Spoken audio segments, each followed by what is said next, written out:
हे बघा भावानो काय आहे, ही रिंग आहे. नमस्कार भावानो, बघा शकता हे बघा ही रिंग आहे. ही एक चुकी महागात केवढी पडू शकते बघा. ही जर शेतकऱ्यांनी किंवा घर मालकांनी आधी मला सांगितलं असतं बाबा इथे इंजिनियर लोकांनी रिंग आहे, तर यार मी ब्रेकरनं कट करायला लावली असते रिंग. आता मशीनची अपदा दुसरा गोष्ट खड्डा काय कळत नाही. आता तुम्हाला सांगा खड्ड्याचं माप कसं काढायचं, खड्डा कुठं आहे ती कसा काढायचा काहीच कळत नाही. आता तिथं बिरिंग लागणार आहे, इकडे बिरिंग लागणार आहे.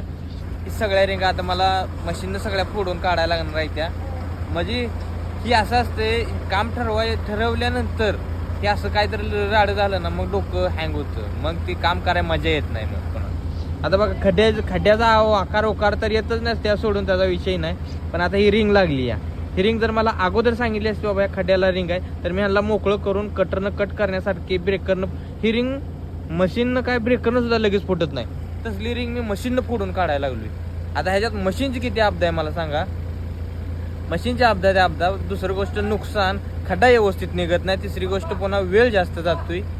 मग ही इंजिनियर लोक साहेबांनो तुम्ही सांगा, घर मालकांनो तुम्ही बी सांगा की बाबा इंजिनियर साहेबांना की घराची आमच्या रिंग आहे अशी अशी तुम्हाला फोडून काढावी लागेल. आम्ही तुम्हाला काम मुक्त दिलं म्हणजे घर मालक तुमचं काम संपत नसतं. इंजिनियर लोकांना बी सांगा. इंजिनियर लोक आम्हाला सांगतील बाबा की असा प्रॉब्लेम आहे तिथं, आम्ही त्याच्यावर काहीतरी सोल्युशन पहिल्यांदा काढू शकतो. इन्फॉर्मेशनसाठी व्हिडिओ आहे, चुकीचं कोणी घेऊ नका. पण मला जी वाटलं ती मी तुम्हाला सांगितलं. आता ती खड्डा बघा कसा झालाय, ही खड्डा कसा झालाय, इथे काय